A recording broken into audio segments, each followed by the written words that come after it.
Hello बच्चों, today we will be starting about haemodialysis. Haemodialysis जिसको हम सिंपल भाषा में डायलिसिस बोलते हैं। बेसिकली हीमोडायलिसिस आपका वही काम करता है जो आपकी किडनी का होता है, क्योंकि किडनी हमारे लिए एक बहुत ही इंपॉर्टेंट ऑर्गन है हमारे सर्वाइवल के लिए। किसी भी वजह यानी कि किसी भी इंफेक्शन की वजह से, किसी इंजरी की वजह से, या फिर आपका जो ब्लड फ्लो है किडनी की तरफ जो जा रहा है, किसी वजह से अगर वो रिस्ट्रिक्ट हो जाता है, ढंग से ब्लड फ्लो नहीं हो पाता, ढंग से ब्लड प्योरीफाई नहीं हो पाता, तो हमें डायलिसिस करवाना पड़ता है। डायलिसिस बेसिकली क्या करता है? डायलिसिस वही करता है जो किडनी को करना था। आपकी बॉडी से जितने भी नाइट्रोजनस वेस्ट हैं जो कि आपकी बॉडी में अगर एक्यूमुलेट हो जाएंगे तो वो पॉइजनस बन जाएंगे, उसको हटाता था। अगर किडनी नहीं होगी तो ऐसे पॉइजनस वेस्ट हमारी बॉडी में इकट्ठा होना शुरू हो जाएंगे। ठीक है, सो किडनी फेलियर के केस में हम क्या यूज करते हैं? आर्टिफिशियल किडनी को यूज करते हैं। कुछ इस तरीके से ये प्रोसेस होता है। बेसिकली क्या होता है, आपकी बॉडी में से ब्लड लिया जाता है, जो भी पेशेंट है उसकी बॉडी में से ब्लड फ्लो करता है, उसकी आर्टरी से कनेक्ट किया जाता है, और ब्लड जब फ्लो करता है तो पतले पतले ट्यूब्यूल्स में फ्लो करता है, पतले पतले ट्यूब्यूल्स में डिवाइड हो जाता है।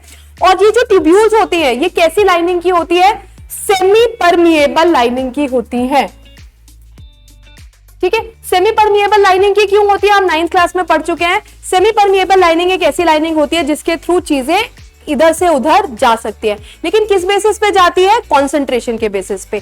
सो आपका जो ब्लड जा रहा है उसके अंदर बहुत सारा नाइट्रोजनस वेस्ट है, क्योंकि किडनी तो काम कर नहीं रही है, सो ब्लड में नाइट्रोजनस वेस्ट इकट्ठा हो चुका है। लेकिन जो बाहर मीडियम है, उस मीडियम को हम कहते हैं डायलिसिंग फ्लूइड। सो ये जो डायलिसिंग फ्लूइड होता है, पहली बात तो सबसे इंपॉर्टेंट बात, इसका ऑस्मोटिक प्रेशर बिल्कुल उतना होता है जितना हमारे ब्लड का होता है, ताकि अच्छे से आपके हार्मफुल सब्सटेंसेस आपके ब्लड से बाहर निकल सके। दूसरी चीज, सिंपल काम होता है यहाँ पे डिफ्यूजन। डिफ्यूजन हमें पता है, movement of a substance from high concentration to low concentration through a semi permeable membrane. क्या हुआ? जब ये ब्लड पेशेंट की बॉडी में से लिया गया, ब्लड जब आर्टरी में से गया पेशेंट की, जो बॉडी है, हमारी बॉडी में तो नाइट्रोजनस वेस्ट बहुत सारे एक्यूमुलेट हुए हैं, लेकिन आसपास जो डायलिसिंग फ्लूइड है उसमें ये वेस्ट मटेरियल बिल्कुल भी नहीं है। सो बाय सिंपल डिफ्यूजन क्या होगा? ब्लड के अंदर नाइट्रोजनस वेस्ट ज्यादा है, बाहर जो मीडियम है वहां पर वेस्ट मटेरियल कम है। So automatically from high concentration through low concentration by the process of diffusion क्या होगा? हमारे बॉडी के वेस्ट मटेरियल उस फ्लूइड में जाना शुरू कर देंगे। तो वो जो फ्लूइड है आप देख रहे हो यहाँ पे, वो जो डायलिसिंग सॉल्यूशन है, जो यूज्ड डायलिसिंग सॉल्यूशन है, अब उसके अंदर क्या आ गया है? यूरिया और एक्सेस सॉल्ट आ गया है। क्योंकि किडनी का एक और काम है, किडनी का काम खाली नाइट्रोजनस वेस्ट निकालना नहीं है, हमारी बॉडी में एक्स्ट्रा सॉल्ट्स निकालना भी है, क्योंकि एक्स्ट्रा सॉल्ट्स निकलेंगे तभी हमारे ब्लड का एक प्रेशर, एक ऑप्टिमम प्रेशर मेंटेन रहेगा। सो डायलिसिंग फ्लूइड जो भी यूज होता जा रहा है, जिसके अंदर यूरिया, यूरिक एसिड और एक्स्ट्रा सॉल्ट्स जा रहे हैं, वो सारा वापस जा रहा है और फ्रेश डायलिसिंग सॉल्यूशन इसके अंदर जा रहा है, ताकि फिर से डिफ्यूजन के थ्रू ब्लड से सारा नाइट्रोजनस वेस्ट, एक्स्ट्रा सॉल्ट्स आपके बाहर जाते रहे। सो जब ये ब्लड इस पूरे रास्ते में फ्लो करता है तो रास्ते में धीरे धीरे अपने एक्स्ट्रा सॉल्ट्स और सामान जब निकालता रहता है, फिर वो वापस हमारे ब्लड में डाल दिया जाता है, हमारी बॉडी में डाल दिया जाता है बाय द वेन। तो हमारे वेन से कनेक्टेड होता है और वापस, क्योंकि हार्ट की तरफ ब्लड कौन लेकर जाएगा? वेन।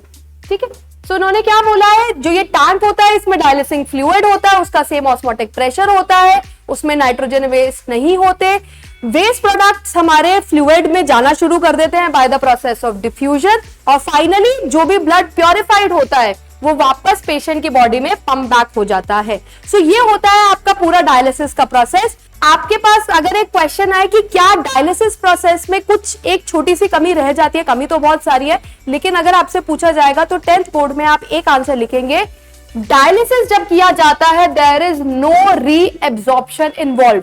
अगर हम ये पूरी बात करें तो ये सेम प्रोसेस भी हमारे नेफ्रॉन में भी हो रहा था। नेफ्रॉन में भी ये हो रहा था कि ब्लड छोटी छोटी कैपिलरीज में डिवाइड हो रहा था, उसके आसपास नेफ्रॉन की ट्यूब्स थी, और वो भी डिफ्यूजन के थ्रू उसमें से नाइट्रोजनस वेस्ट और सॉल्ट्स उससे एब्जॉर्ब कर रहा था, डिफ्यूज कर रहा था। लेकिन उसके अंदर जब ब्लड फ्लो कर रहा था तो आगे जाने के बाद जो हमारा इंपॉर्टेंट सामान था वो क्या हो जाता था? रीएब्जॉर्ब। यहां पर कुछ भी रीएब्जॉर्ब नहीं होगा। So that is one harmful effect, क्योंकि ऑब्वियस सी बात है, अगर हम एक नेचुरल चीज को सब्स्टिट्यूट करेंगे एक आर्टिफिशियल प्रोसेस से तो कुछ तो कमियां रह ही जाएंगी।